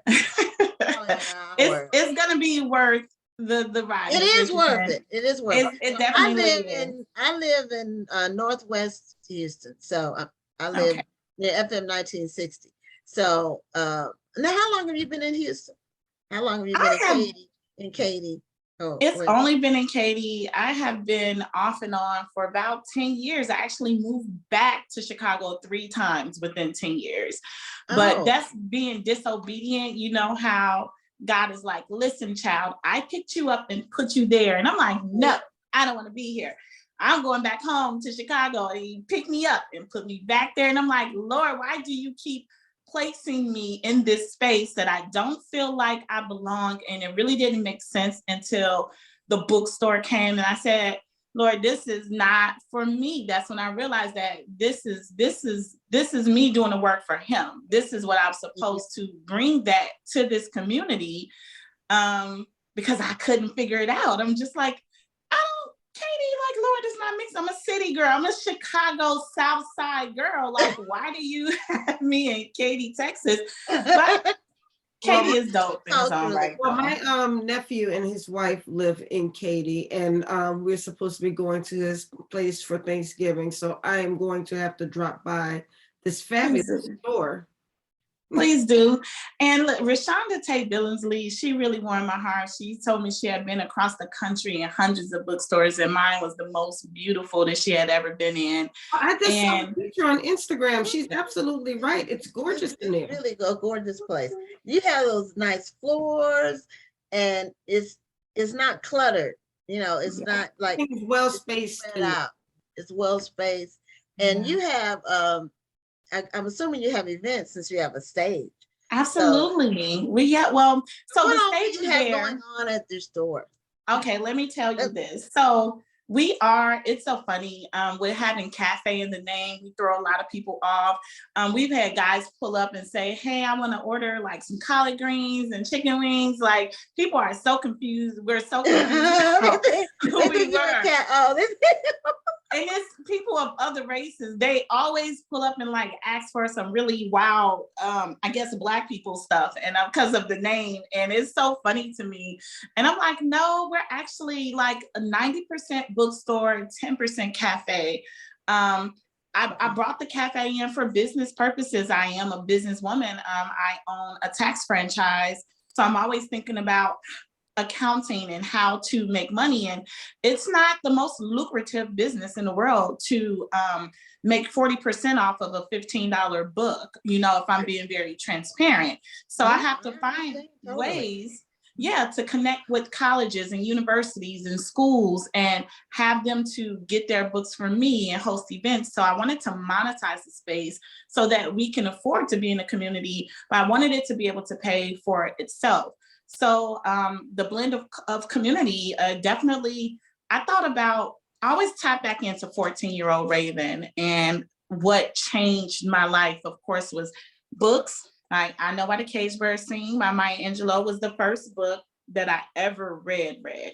Okay. And I was able to relate to her, not in her traumatic ways, but I was so interested in the characters. And when she was in Mississippi on the dirt roads, I was literally in Mississippi with no shoes on the dirt roads with her. When she was in California, St. Louis, I was experiencing all of these things here because I surely thought in my mind, especially at the age of 14, that I was never going to get out of Chicago. I was never going to get away from the block that I was on. So I appreciated the adventure. So I incorporated books, of course, but also music and art. I think if we are going to change the mind of the youth, if we're going to reach them, we need to reach them where they are right now. Visually, everything, TikTok, Instagram, everything has this visual appeal. So why not incorporate artisans? Why not incorporate local artists where when children come in, they're influenced, and we could say, hey, Mr. Brown from Sugarland actually made that Biggie Smalls picture, but he found out how to draw art from this Basquiat book that I have over here that you should read too, because Jay-Z also read that book. And oh, look, here's a book that Scottie Pippen wrote about playing basketball, so I wanted to incorporate what the youth would be interested in. And then that brings the stage, storytelling. Before there were books, before there was poetry, we only had storytelling, right? The slaves would go back home and they would talk about their days with their family, and all they could do was tell a story about, this is what my day looked like. And those stories are passed down, and then books and poetry were birthed. So I wanted to take it back to storytelling. So every single Friday, we host a storytelling event. You have 5 minutes to tell a story about whatever topic, my first love or the worst job I ever had. Saturday mornings, those are just some of the topics that we had. And we have complete strangers coming into our store, 5 minutes, telling these stories, making connections, walking off the stage and just being totally liberated and free. 90% of the time is hilarious. We're cracking up, having fun. The other times we are finding out that we're more connected than others, but it's giving a community an outlet. You don't need more than 5 minutes, but we're making connections, and we're getting bigger and bigger every single week. We have author events. We have Mr. Christmas, we have your book. So thank you so much.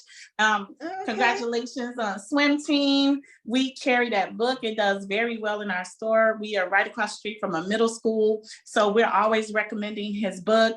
In fact, Mr. Jerry Kraft is coming to our store on July 1st. He has his 2 middle school books. And so we're having author events, right? We're having local author events. And then for Mother's Day, we had an amazing tea where all the moms and daughters came in, we had our fancy hats and our gloves, and we had a formal tea and live band. We have people that are coming in to record reality TV series. We have a full podcast studio where not only do we have a podcast showcase where we are interviewing local authors and talking about all things Black and the culture, but you could come in and actually record your own podcast as well. So with all of that, it's centered around books. You can clearly see that everything is centered around books, but we have these amazing little outlets attached to it, but the core of it, the heartbeat of it is the books. And we try and have all of the new books, but we also have the classics like Jerome Dickey and Zane and Toni Morrison and all of those type of things. So we mix the old with the new, and we carry brand new books. Okay. Sounds absolutely wonderful. Now, do you have a schedule like on your website or on your Facebook so people will know when to come in for some of these events? Absolutely. Our website is our name, brownsugarcafeandbooks.com. And we have an event page right now, and you can click on it and see our events that we have. And one of the events that I wanted to focus on is we have a Women's Wellness Wednesdays, where every single Wednesday, the blessing with having a bookstore and being the owner is I meet amazing women every single day. A woman is introducing herself to me in her practice. And so we created Women Wellness Wednesday. It's from 10 to 2, and we do a little stretching, a little yoga, a little mind meditation back there on the stage. And then there's a health specialist that comes on. Last week, we did waist beads, and we learned the medicinal parts of it. Who knew, And listen, y'all, when I start wearing these waist beads, and I noticed when I eat something, my stomach would be tight on those beads. And when I woke up in the morning, those beads would fall down, and I'm sitting better. I'm just noticing more about my health. And I was like, man, who would have ever thought that this beautiful jewelry would help you be mindful of how much you're eating and your posture and, things like that. We've had a help. Those waist beads before, because I've never used them myself. Yeah, my I thought daughter they were wears just to them. be cute. My daughter wears them. And Yeah. she has the figure to wear them too. Yeah, a lot of people do. I mean, it doesn't matter. It keeps you mindful of your body, and also Okay. mindful of what you're putting in your body, because you notice it right away. But we've also had health psychologist fibroid specialists, and these women have sat around for hours making connections. And guess what? We have a book for that, sis. We have a book to help you, along your journey with that. So these women that we're bringing in, either they have a book or we have a book in the store. And that's another way that we sell books, but we also engage the community with our events. Now, one of our viewers, he's an author. His name is Dexter Powell Jr. I don't know if you know him. I But do know him. He's been through the door numerous times. He said he's been through the door numerous times, and he still gasps every time he walks in. So he does. Apparently, he's a part of your Vibe Tribe. There have been a number of people who have come into the chat and said hashtag Vibe Tribe. Yes. Said Midwest vibe. I love it. I have to shout them out, man. I'm trying not to get emotional. It was hard coming here, just me. And the Vibe Tribe are people from Houston and the community that just was like, we're going to help you in this bookstore. We're going to help you get it open. We're going to listen. You need some paint here. You need some floors here. You need somebody to open up for you, close up. Let me take this trash out. Let me be your security. That's my Vibe Tribe. I'm grateful for them. I love you guys. Thank you for always supporting the store. Like they are another backbone. So it's just, this bookstore is bringing people together who wouldn't otherwise have met or made certain connections. And people like Mr. Dexter Powell has a book called Young King. And there's a lot of young kings that walk through our door that are lost or need something.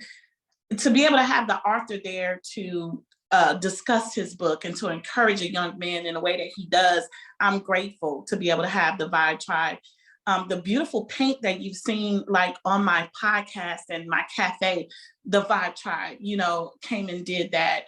My author liaison, I am proud to say that we are one of the only bookstores in Houston, Texas, that brings on independent authors and give them a home and a platform for their books. And we've brought on over 50, 60 independent authors.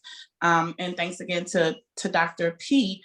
She's my independent liaison, and we let people who have written books and we sit with them and we give them a platform. We've done book signing parties for them where they've sold tons and tons of books. And we don't want to be a space where you just come and sit your book there and it's just collecting dust and you say you have we got a book in a bookstore. No, it's time to party. It's time to celebrate. Let's get the community out here and let them know, you have this book and we're going to make sure you get to the next level, because it doesn't stop at like Barnes and Noble and Walmart, because they don't care like that. But we want to give our local authors a voice with your book. So sure, your book can be here, but are you willing to come in and talk about it and discuss it and give the next person a hand up who wants to write a book just like you as well? Beautiful. Okay, someone asked about the waist beads. Do you have them in your store? She'll be there. Tomorrow's Wednesday. We'll have them there tomorrow. Every Wednesday. Sherry, that's the one. My friend, my good friend Sherry. That's your good girlfriend. Gonna be there, my good friend. And then somebody else, Rashida Perrine. She's part of the Vibe Tribe. She's Dr. P. Yes. Okay, that's Dr. P. Okay. So how can an author get into your store? Well, if they go to our website, and right now, literally this week, we've just opened it up to brand new authors. There has been a waiting list for the last 3 months. So they can go to our website, which is Brown Sugar Cafe and Books, or bscab.org. And they can click on a link that says authors. And from there, they will get information on how to email our indie liaison, which is Dr. P. She in the comments, y'all, go get her. And we screen and we meet every single one of our potential authors. We sit down, we look at the book. 99% of everyone makes the cut, but we want to be very honest and transparent, because if you don't go along with, we don't do anything heavy violence or guns or anything that's like, what I'm saying, extra. Or if your work is just not up to par, it's not edited right, a bunch of typos, we're going to encourage you to go back and correct those things and then come back and revisit us again. So if you're an author and you want to have your book carried in Brown Sugar Cafe and Books, and our independent authors sell out, go to the website and we'll get back with you. We're bringing on people right now. Okay, I have a question. I'm part of a author group. There's a group of us, 5 or 6. It depends. The number changes. We all have multi published authors. I have 13 books. Some different ones. Some have 10. So we go different places and do an author event. We mostly in the malls. Like we've been in Deerbrook Mall, Willowbrook Mall, and so we would love to do a book event at your store in the coming months. Now, it's not going to be next month or anything like that, because we have to plan everything in advance. And I'll contact Dr. P or whoever we need to contact, and we'll see what your arrangements are. And we would love to do that. We would love to have you.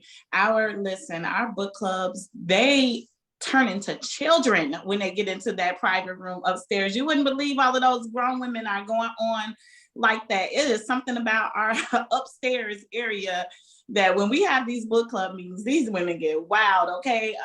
It's almost like it brings out the kid in them. And I hope that our space attributes, to that. But that is something that we do with a lot of different book clubs, and we would love to have you guys whenever you're ready. Okay, well, we're not a club. It's your authors group. Yeah. We're an authors group. We're a group of authors that go places with our books. Okay. So, and like I said, we're all multi-published. So, but we'll get with Dr. P and at some point in the future. And I need to come out there myself just to support you. Separate from that, I'm planning to make a trip out to Brown Sugar Cafe and Books. Well, we're at the end of our time, but we want to make sure people know that this is a bookstore. If you're anywhere in the Houston metro, you need to support. And you don't have to live here. If you're visiting here, however you get there, you need to support Brown Sugar Cafe and Books. Raven White is the proprietor, and she is building something that's really something we can all be proud of and support. So make your way there as soon as you can, and all the success to you. If there's anything that we can do on our end to support you, anything additional that we can do, just speak out and we'll make it happen. Awesome. Well, I appreciate it. I appreciate this platform. This is a really dope platform. I was going through your website. I was on old videos. I had my popcorn because I'm like, who are these people I'm about to be talking to? And then I had to straighten my stuff up a little bit. I'm like, okay, this is a real deal. I'm like, okay. I love the platform and I think that more people should know about it. So I'm going to be constantly raving about it, but kudos to you both.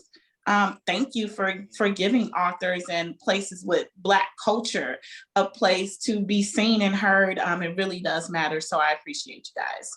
And we appreciate you being a part of the show. And thank you for all that you're doing for the Katy community. Thank you for all that you're doing for indie authors and for the literary community as a whole.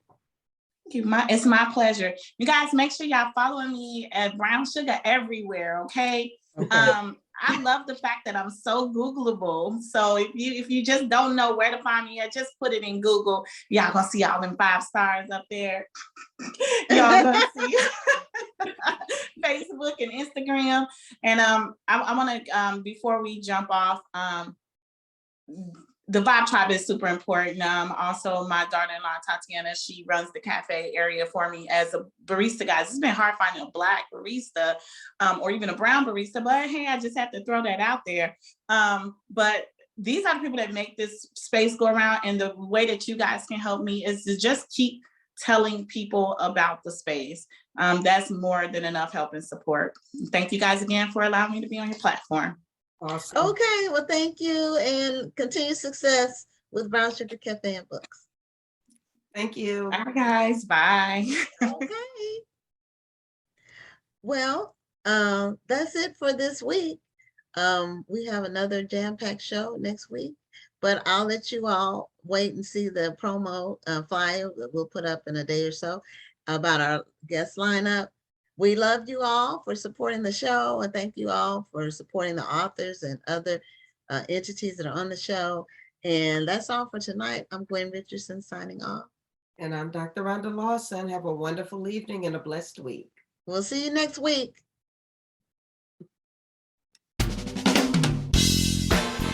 Thank you for tuning in and join us next Tuesday at 7 p.m. Central, 8 p.m. Eastern for another edition of Black Authors Matter TV.